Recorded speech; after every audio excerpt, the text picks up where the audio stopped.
Toute l'actualité politique et parlementaire, c'est le 19h de Public Sénat. Voici les titres de ce jeudi 18 novembre. Calinothérapie à l'Élysée, où Jean-Louis Borloo puis Hervé Morin ont été reçus par Nicolas Sarkozy, soucieux de montrer qu'il n'a pas tourné le dos au centre. Tous les recalés du remaniement vont d'ailleurs défiler. Ce fut aussi le cas aujourd'hui d'Éric Woerth. L'arrivée de jurés populaires en correctionnel souhaitée par le chef de l'État serait un grand bouleversement. Nous ouvrons le débat dans le 19h avec nos invités, l'ancien ministre de la Justice Pascal Clément et l'avocat pénaliste Thierry Lévy. Les familles des victimes de l'attentat de Karachi réclament plus que jamais la vérité après les accusations choc de Charles Millon et interpellent l'Élysée. Notre invitée, Sandrine Leclerc, dont le père a été tué, elle est notre invitée et elle témoigne dans ce livre. On nous appelle les Karachi. Deux hommes à table aujourd'hui à l'Élysée, 2 heures durant, le temps d'un long déjeuner et d'un tour d'horizon complet. Nicolas Sarkozy a donc reçu Jean-Louis Borloo, prenant soin de raccompagner son ancien ministre d'État jusqu'au perron de l'Élysée. Le président du nouveau centre, Hervé Morin, a été reçu également dans l'après-midi. Le chef de l'État avait tenu à souligner dès hier que son intention donc n'était pas de négliger le centre. Le successeur d'Hervé Morin, Alain Juppé, se voit aujourd'hui confronté à ses anciennes prises de position pour le désarmement nucléaire mondial ou encore contre le retour de la France dans le commandement intégré de l'OTAN. Comment compte-t-il gérer cette dernière contradiction avec le chef de l'État lors du sommet de l'OTAN demain à Lisbonne? Élément de réponse avec Flora Sauvage. Tout juste nommé ministre de la Défense, Alain Juppé va devoir mettre de l'eau dans son vin. Entre ses convictions personnelles et la vision du chef de l'État, il va jouer un numéro d'équilibriste, car les deux hommes sont loin d'être sur la même longueur d'onde. À la veille du sommet de l'OTAN à Lisbonne, les dossiers qui l'attendent risquent de le mettre en porte-à-faux avec Nicolas Sarkozy, le chef des armées. Premier dossier qui fâche, la réintégration de la France dans le commandement intégré de l'OTAN. Pour ce fidèle gaulliste qui critiquait encore il y a 2 ans un marché de dupes, la France doit garder sa position originale. Mais ses propos n'apparaissent plus sur son blog. Hier, lors de sa première intervention médiatique comme ministre de la Défense, Alain Juppé est rentré dans le rang. Les temps ont changé aujourd'hui. J'avais émis quelques réserves sur l'opportunité d'accélérer. Bien, ça a été fait. Et qu'est-ce qu'on constate aujourd'hui? C'est que sur un certain nombre de points, nous avons été entendus. L'OTAN est en train de réformer sa gouvernance. Autre dossier dans lequel Alain Juppé s'était montré très critique, l'arme atomique. Dans Le Monde, daté du 15 octobre 2009, il avait lancé un appel à un désarmement nucléaire complet aux côtés de Michel Rocard et d'Alain Richard. Mais depuis, il s'est fait très discret sur le sujet. Demain, au sommet de Lisbonne, Alain Juppé va devoir composer avec ses convictions et celles du chef de l'État. Reste à savoir s'il saura exister face à Nicolas Sarkozy. Du côté de l'opposition, maintenant, les sénateurs verts du Sénat pourraient passer lors des prochaines élections de 4 à 11. C'est en tout cas l'offre du Parti socialiste qui a gelé pour eux des sièges réservés, comme l'on dit. Explication de Patrick Jean-Pierre. L'enjeu est de taille, faire basculer le Sénat à gauche au sénatorial 2011. Ce serait une première dans l'histoire de la Ve République. À moins d'1 an du scrutin, le Parti socialiste s'est positionné en garant du rassemblement de la gauche. Le PS propose 11 sièges aux écologistes et 10 places au Parti communiste. Ça me paraît être un rassemblement équilibré qui tienne compte à la fois de la réalité des grands électeurs, mais en même temps de la volonté de se rassembler. Dans l'Essonne, les socialistes concèdent la tête de liste à Jean-Vincent Placé, proche de Cécile Duflot, ce qui augure des querelles partisanes dans le département de François Lamy, un proche de Martine Aubry. Cette première place en Essonne, par exemple, était un des impératifs les plus importants pour notre négociation et pour notre mouvement. Le Parti socialiste doit savoir ou doit nous prouver qu'il sait ce qu'il veut en vue de 2012. Mais cette répartition préconisée par le PS est loin de faire l'unanimité. Ce qui a été annoncé par le Parti socialiste, pour une part, le regarde, et nous disons ce n'est pas suffisant. Il faut poursuivre le débat entre les formations de gauche. Du côté des radicaux, Jean-Michel Bellé a jugé humiliante et inacceptable le seul siège réservé au PRG. Et Jean-Michel Bellé de rajouter, je cite, « Les socialistes se foutent de notre gueule ». Fin de citation. François Baroin a dû s'y reprendre à 2 fois pour faire adopter le budget 2011 par l'Assemblée nationale hier soir. Tous les députés, y compris de l'UMP, ont dénoncé un coup de force contre une quarantaine d'amendements jugés dépensiers par le gouvernement. Inversement des rôles en vue au Sénat où la pression va s'exercer sur un budget jugé encore trop laxiste. Explication de Tam Tranui. Lendemain difficile pour François Baroin. Je vous demanderai juste un tout petit peu d'indulgence en fait pour ma voix étant atteint d'un petit microbe mais qui n'a rien à voir avec la séance d'hier. Hier conspué par les députés, le ministre du Budget ne plaît pas plus au Sénat. En apparence, sa majorité le soutient. En réalité, dans la commission des finances, on n'a qu'un mot d'ordre. Dans une période difficile, des efforts doivent être faits par toutes et tous. Dans un rapport, Philippe Marini a enchaîné les piques envers le gouvernement sous forme de soustraction.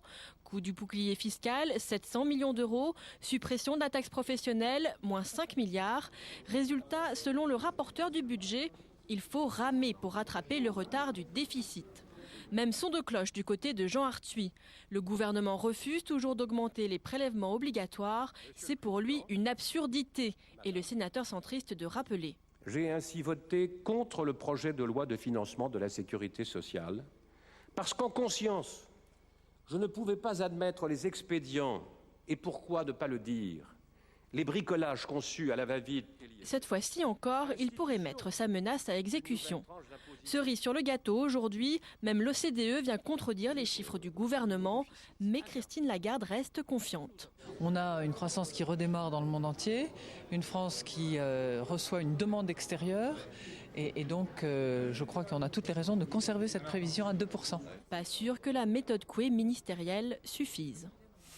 Notons ce soir que le président de la Banque centrale européenne se dit profondément inquiet sur la gouvernance économique de la zone euro. Jean-Claude Trichet redoute en effet les conséquences économiques et monétaires des réticences de l'Irlande à un plan de sauvetage financier, refus que l'Union européenne ne parvient pas à contrecarrer tout à fait. Jean-Marie Le Pen n'a pas l'intention de quitter la scène quand sera désigné son successeur dans 2 mois. Il a fait modifier les statuts du Front National, dont il deviendra, après le congrès de Tours, le président d'honneur à 82 ans. Les familles des victimes de l'attentat de Karachi interpellent plus fortement encore l'Élysée au lendemain de la révélation des accusations de Charles Millon. Elles souhaitent ces familles l'audition de Nicolas Sarkozy, mais aussi de Jacques Chirac. Margot Aubryot. L'affaire Karachi prend une tournure hautement sensible pour Nicolas Sarkozy au lendemain des révélations de Charles Millon. Le président de la République qualifiait il y a 1 an l'affaire de fable. Mais aujourd'hui, les familles des victimes montent au créneau et lui réclament des comptes.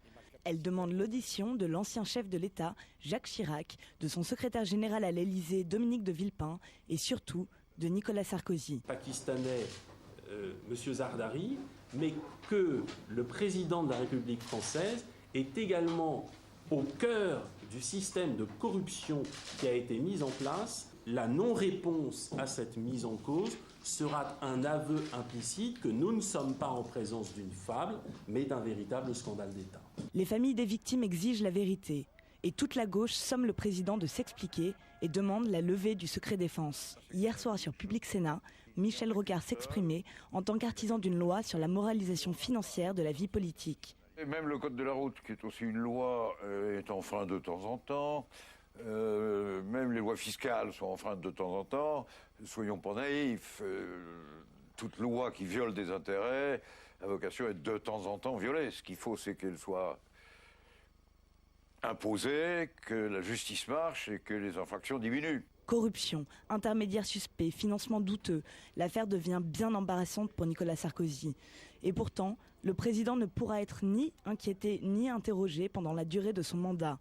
Nicolas Sarkozy pourrait donc être à l'abri jusqu'en 2012 ou jusqu'en 2017 en cas de réélection. Voilà, et Sandrine Leclerc qui publie ce livre, On nous appelle les Karachi, et qui est la fille d'une des victimes de l'attentat de 2002, va nous rejoindre dans quelques minutes. Avec nous et également sur ce plateau Pascal Clément. Bonsoir, vous êtes ancien ministre de la Justice. À vos côtés, l'avocat Thierry Lévy. Première question peut-être, avant d'évoquer l'idée de faire entrer des jurés populaires dans les tribunaux correctionnels. Monsieur le ministre, est-ce que vous estimez qu'il y a un abus du secret défense dans ce dossier, dans cette affaire Karachi ? J'avoue que je ne le connais pas très bien, mais je suis un peu surpris de ce qui arrive, de la mesure où j'étais moi-même dans la campagne d'Édouard Balladur. Je me souviens que Nicolas Sarkozy fut son porte-parole. Je ne me souviens pas qu'il fut son trésorier. Et je ne vois pas le lien entre l'affaire de Karachi et l'ancien porte-parole de la campagne de M. Balladur. Première observation. Deuxième observation, le secret défense, ça protège pas simplement les hommes politiques français ou les hauts fonctionnaires français ou les officiers français, ça protège aussi l'autre côté, les acheteurs. Donc, avant de dire il faut faire sauter tout ça, il faut connaître le dossier à fond, avant de donner une phrase rapide, un peu démagogique, qui ne méconnaîtrait le sujet. Je ne le connais pas assez pour en parler. D'accord. À vos côtés, donc, Maître Thierry Lévy. Bonsoir. Dans vos combats, dans vos dossiers, vous vous êtes déjà heurté au secret d'État? Non, moi je n'ai pas eu cette malchance. Mais s'agissant de l'affaire dont nous venons de parler, il me semble que la question la plus préoccupante, c'est que le Conseil constitutionnel refuse de communiquer les comptes de campagne de M. Balladur, alors qu'il y a un lien évident entre l'affaire de Karachi et le rôle que le secrétaire d'État au budget de l'époque a pu jouer. Il était ministre. Oui, il était ministre. A fortiori, vous me direz. Bon, a fortiori. Et il était également le porte-parole du candidat. Donc il avait un rôle très important.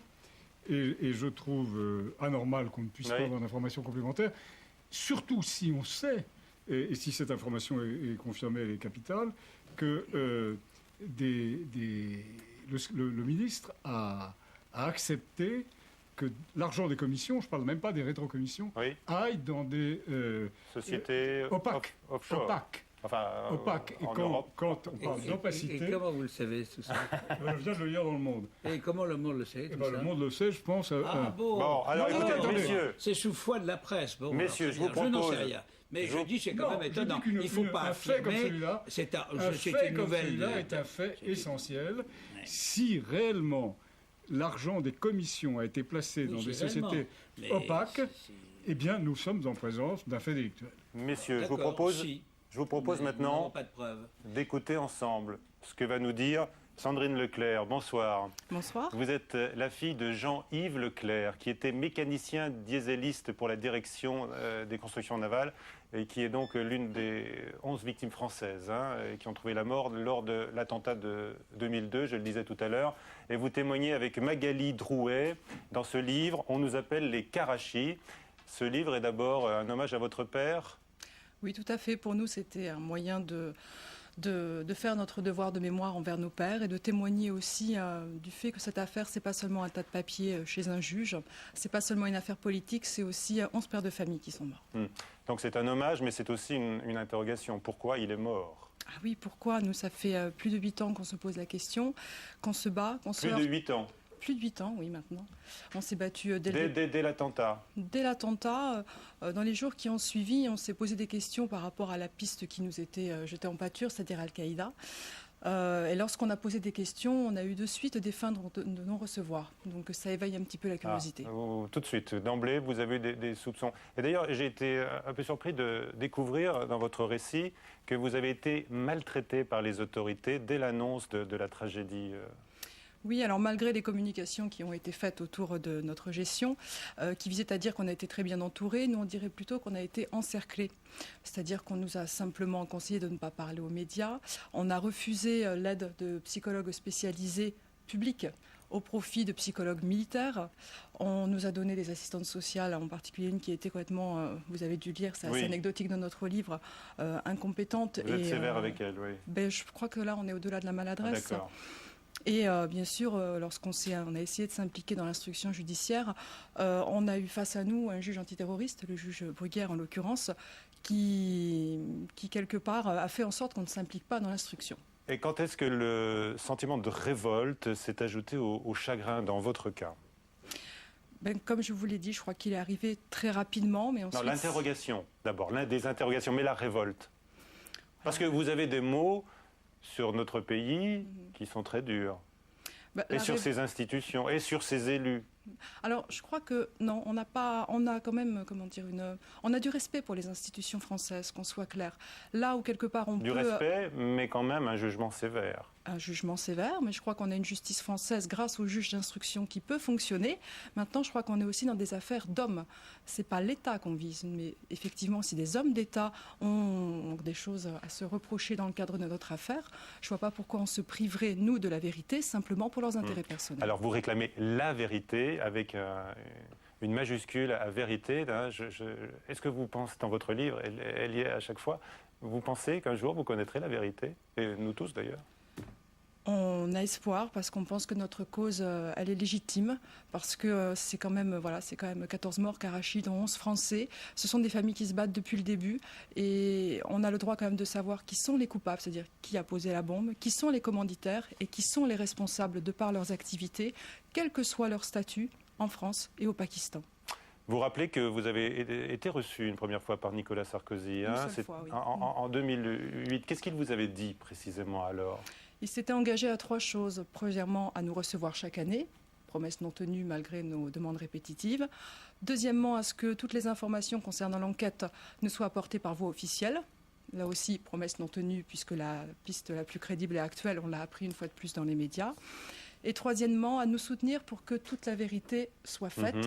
Alors, qu'il essaie de tenir cette dernière promesse au moins, et quelque part qu'il soit entendu à titre de témoin pour nous apporter des explications. Alors c'est pas possible, Pascal Clément, ici, ancien ministre de la Justice, on ne peut pas entendre a priori le chef de l'État. Ça, c'est une décision. S'il est volontaire pour le faire, on demande... S'il est volontaire, vous avez raison. Enfin, si vous voulez, si chaque fois qu'on soupçonne un chef d'État, quel qu'il soit, de ceci ou de cela, il n'y a plus un chef d'État qui peut travailler. Alors, je vous trouve admirable, je trouve que ce que vous dites est très touchant et je vous écoute avec attention et certainement compassion, mais je crois qu'il faut distinguer le chef de l'État, quel qu'il soit, je ne parle pas de Nicolas Sarkozy.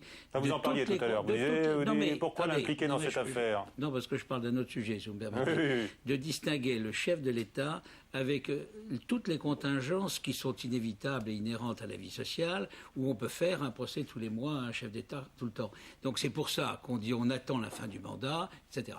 S'il est auditionné, vous savez bien que ça ne suffira pas. Et on rentre dans une mécanique, entre guillemets, infernale. Donc je reconnais votre douleur, et je suis tout à fait compatissant, mais je crois qu'il n'est pas bon de mettre en cause alors cette décision qui est à la fois celle de la Cour de cassation et celle du Conseil constitutionnel. Mais au nom de la vérité qu'elle réclame avec les autres. C'est que tout le monde reconnaît notre douleur depuis 8 ans, tout le monde jette ça en pâture au public, mais personne ne fait rien pour nous, si ce n'est des juges d'instruction, des journalistes d'investigation et un avocat.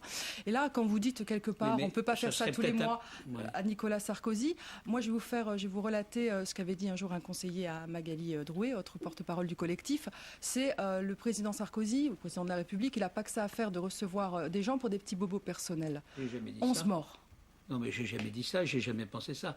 Non, je vous dis simplement qu'un chef de l'État, quelle que soit la douleur des victimes ou des filles ou des enfants des victimes, s'il est sollicité par la justice d'une manière régulière, il ne peut plus être chef d'État. C'est simplement ce que je dis. C'est pas de manière régulière, là. Je pense qu'on est quand même dans le cadre d'un attentat. Vous savez bien qu'à partir du moment où vous faites une exception pour une raison tout à fait respectable, c'est la vôtre. Vous en avez plusieurs exceptions qui vont venir dans la foulée. Non, mais indépendamment, parce que l'audition de Nicolas Sarkozy n'apporterait rien. Oui, à mon avis, en plus. Ça, c'est vraisemblable. En revanche, ce qu'il pourrait faire, tout chef d'État qu'il est, c'est ordonner la levée du secret défense et la mise à la disposition du juge de toutes les pièces du dossier. Évidemment. Ça, il peut le faire. Sandrine Leclerc. Sandrine Leclerc. Je peux dire un mot à Maître Lévy. Oui, un mot à Maître Lévy. Est-ce que vous vous souvenez que j'ai rappelé que le secret défense protégeait aussi les autres, pas simplement les Français. Le secret défense doit protéger l'État. Le secret défense doit protéger l'État, pas des hommes d'État. Mais les autres, c'est les acheteurs, les Pakistanais. Si le secret défense, il n'a pas été très efficace comme protection, puisqu'il y a 14 morts dans cette histoire. Donc la protection Sandrine Leclerc, vous êtes plutôt nulle. Vous êtes professeur à Perpignan. Vous étiez déjà à Perpignan d'ailleurs, à un moment du drame. Vous racontez comment vous avez reçu le coup de fil de votre mère. Qu'est-ce que vous avez appris en grandissant avec cette affaire, comme vous le dites? Je crois qu'on a tous appris qu'il faut être vigilant, que ce soit avec les médias, vous avez raison de le signaler, mais que ce soit aussi avec la justice, et qu'il est de notre responsabilité en termes de partie civile que d'être vigilant et de faire en sorte que les juges puissent travailler correctement. Ça n'a pas été le cas pendant des années. Maintenant, on compte bien montrer, c'est ce qu'on fait depuis 2 ans d'ailleurs, que cette vérité on la veut, que cette vérité on nous la doit, et qu'on n'enterrera pas une deuxième fois nos pères et nos maris. Est-ce que vous irez un jour sur les lieux de l'attentat? Est-ce que vous attendrez d'avoir il y a quelques années, je pense qu'on aurait été nombreux à vouloir le faire. Bon, maintenant, il faudrait être sûr que les conditions de sécurité soient réunies. On est aussi maintenant, pour beaucoup, mère de famille. On a des responsabilités. Je crois que pour le moment, non. Merci Sandrine Leclerc. Donc, on nous appelle les Karachis avec Magali Drouet. C'est aux éditions Fleuve Noir Documents. Merci de votre visite dans cette édition. Nous ouvrons l'autre débat du 19h maintenant avec nos 2 invités. Donc l'arrivée de jurés populaires dans les tribunaux, la proposition du chef de l'État pour les tribunaux correctionnels soulève bien des questions. Thomas Raguet. Un jury populaire en renfort des magistrats professionnels. Actuellement, le système existe déjà pour juger les crimes. Il concerne quelques milliers de procès chaque année. Mais les affaires correctionnelles sont beaucoup plus nombreuses, plus de 300 000 par an. Étant précisé que la justice correctionnelle travaille à flux tendu, que les audiences peuvent commencer à 13h et se terminer à minuit, 1h, 2h du matin, va-t-on trouver des citoyens compétents et responsables qui acceptent de travailler dans ces conditions? J'en doute un petit peu. On ne s'improvise pas juge correctionnel. J'allais dire, c'est peut-être plus facile d'être juré d'assises parce qu'on a du temps. Même si elle ne devrait concerner que certaines affaires, la mise en place de jurys populaires dans les tribunaux correctionnels sera lourde à mettre en place. Pour le syndicat de la magistrature, le principal problème de ce projet est ailleurs. Il dénonce une mise en cause du travail des juges. Le président de la République l'a clairement dit, s'il propose des jurés en correctionnel, c'est parce qu'il a été choqué par des décisions de tribunaux correctionnels. Entendons par là que, évidemment, les tribunaux correctionnels sont beaucoup trop laxistes, ce qui, tous les criminologues le diront, est parfaitement faux. Les tribunaux correctionnels en France sont de plus en plus répressifs et les prisons sont pleines à craquer. Outre les tribunaux correctionnels, les jurys citoyens feraient également leur apparition auprès des juges chargés des libérations conditionnelles. Une pratique qui n'existe nulle part ailleurs. Alors on le voit, donc les obstacles financiers et techniques sont nombreux, mais la justice est rendue au nom du peuple français. Faut-il donc que les citoyens siègent dans les tribunaux correctionnels? Pascal Clément, oui ou non? Bien, vous avez répondu, j'allais commencer comme vous l'avez fait, à savoir que la justice étant rendue au nom du peuple français, il est difficile d'être opposé à cette réforme, même si on peut y trouver un certain nombre de limites. Alors, je dirais que je suis favorable à des conditions, et si j'ai le temps, je vais vous les on va tâcher de trouver le temps. Maître Lévy, oui ou non, êtes-vous favorable? Au nom du peuple français, ça ne veut pas dire par le peuple français. Je pense qu'il y a une nuance importante à souligner. Je suis absolument contre ce projet, qui est d'ailleurs un projet absurde, qui ne verra pas le jour, et qui est, mais non, pas du tout, et qui est une espèce de lâcher démagogique à un moment où le populisme est à la mode. Mais il s'agit de savoir si la justice serait plus juste aussi. Mais non, alors... Bon, plus sévère. Elle serait probablement pas plus sévère. Elle serait probablement un peu plus aléatoire, mais pas beaucoup. Je pense que ça ne changerait pas grand-chose. Alors pourquoi ça ne changerait pas grand-chose? Non, ça ne changerait pas grand-chose si on adoptait le système actuel devant les cours d'assises. C'est-à-dire qu'on a un jury populaire qui est complètement cornaqué par les magistrats professionnels, alors que si on voulait un vrai jury... C'est l'aveu. Quand vous dites complètement cornaqué, c'est-à-dire largement dirigé. Bon. Il est cornaqué, oui, il est cornaqué, il est entouré, je vais vous dire. Alors, laissez-moi terminer ma phrase. Moi, j'ai eu 2 secondes pour parler. Laissez-le terminer sa phrase. J'ai eu 2 secondes pour parler, alors vous me rendrez la parole. Ah, mais bien sûr, après. Je m'avais dit, au bout de 2 secondes, vous m'avez dit, c'est fini. Je rappelle. Le jury, dans la conception d'origine, est une composition de gens pris au hasard pour prendre une décision judiciaire en toute indépendance. Si on nous met un jury seul dans le tribunal correctionnel, je suis d'accord. S'il est mélangé avec des magistrats, ça sera la cour d'assises en pire. Alors Pascal Clément. Moi, je pense que l'idée d'associer le peuple français à des décisions de justice, l'intuition peut être bonne. Mais j'y vois des conditions qui ne sont pas celles-là. La différence entre un jury et un échevin, c'est que l'échevin, c'est toujours le même. Moi, je pense que désigner des citoyens pendant une période donnée, pendant 2, 3 ans, mettons 3 ans, comme les juges consulaires sont désignés pour 3 ans, renouvelables, c'est vrai. Et là, on formerait des citoyens, parce que c'est vrai que juger des gens en correctionnel, c'est pas un crime. C'est un délit. Il s'agit aussi de ne pas punir pour punir ou être trop libéral pour être trop libéral. Ça demande une formation, entre guillemets, professionnelle. Oui. Donc je serais pour des échevins dans un cas, et s'agissant du juge de l'application des peines qui décide de la libération conditionnelle des détenus, alors là je serais encore plus restrictif. Je souhaiterais que les citoyens donnent un avis au juge d'application des peines, mais ne participent pas à la décision. Parce que si c'est un contrat, s'il y a par exemple un seul citoyen et le juge de l'application des peines, un contrat qui l'emporte. Si c'est le professionnel, ça crée un malaise. Et si c'est l'autre, on ne comprend plus. Bon, donc, je crois que le citoyen doit donner un avis, ce qui éclairera en partie la décision du juge d'application des peines, mais pas de codécider. S'agissant du tribunal correctionnel, oui, il y a une codécision, que ce soit des échevins, c'est-à-dire des gens qui sont formés, qui sont habituellement membres de cette juridiction. Maître Lévy, est-ce qu'il n'y a pas quand même un problème avec les libérations conditionnelles? Il y a eu quelques affaires retentissantes, bien sûr, le braqueur du casino d'Uriage, et puis hier, la libération d'un trafiquant de drogue, un dealer armé en Seine-Saint-Denis.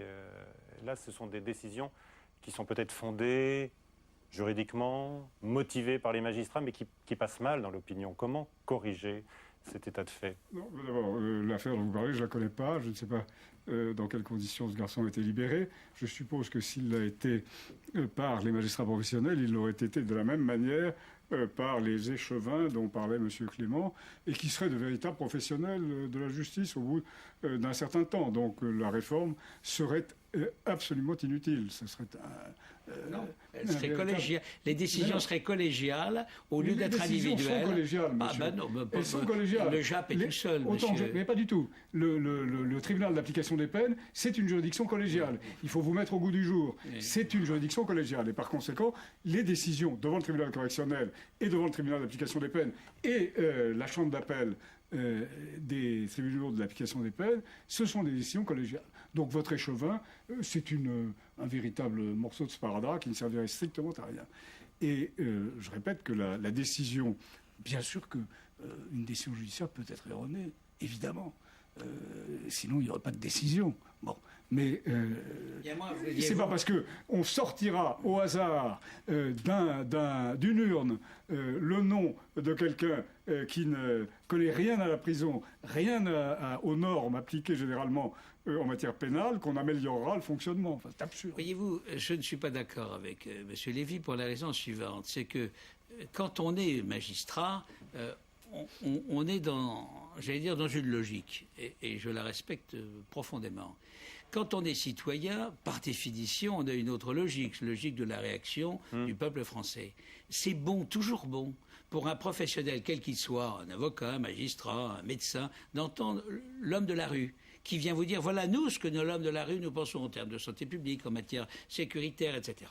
Et là, je pense que ce citoyen, laissez-moi finir, ce citoyen qui viendrait éclairer l'avis du magistrat, à mon avis, pourrait être utile et pourrait être quelquefois un petit réveil salvateur. C'est-à-dire qu'on voit déjà le résultat catastrophique de l'influence de l'opinion sur le fonctionnement de la justice. Et là, vous venez de le dire très clairement, vous voulez faire rentrer l'opinion dans le prétoire. L'opinion qui est une espèce de prostituée, évidemment, dont il faut surtout se méfier quand on parle de justice, vous voulez la faire rentrer. Vous trouvez qu'elle n'est pas assez puissante à travers les médias, vous voulez qu'elle ait un rôle actif pour déterminer la décision. En tous les cas, le débat est lancé, on verra jusqu'où ira cette réforme. Vous êtes convaincu qu'il ira à son terme avec des modifications sans doute, hein, oui.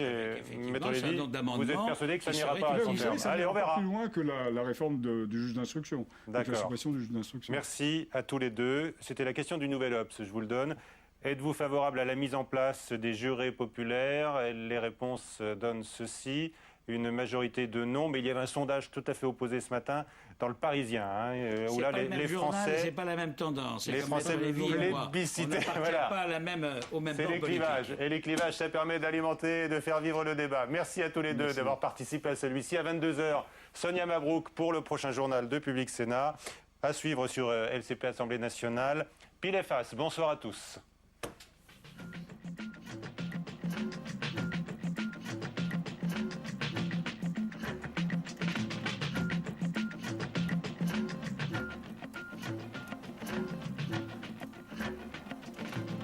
La guerre que j'ai décidé d'engager contre les trafiquants, contre les voyous, cette guerre-là, elle vaut pour plusieurs années.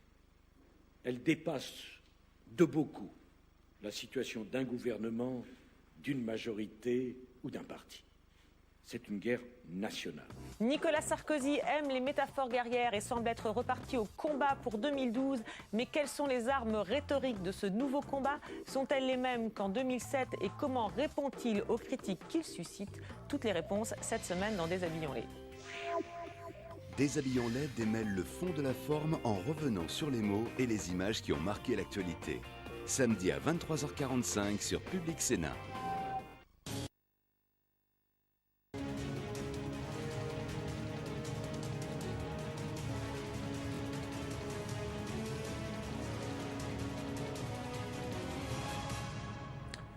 Nous souhaitons la bienvenue à Michel Rocard dans le studio de Preuve par 3. Bonsoir Michel Rocard. Bonsoir Michel Grossior. Vous racontez dans ce livre épais votre parcours politique, votre longue trajectoire, écrivez-vous. Moi je vous propose plus modestement 3 étapes au cours des 45 minutes qui viennent.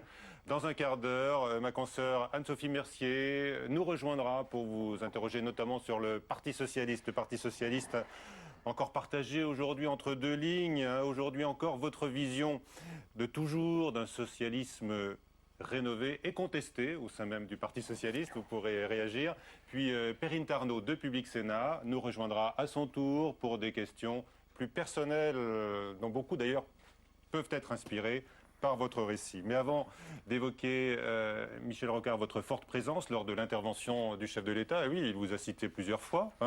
J'ai vu ça. Vous avez vu ça.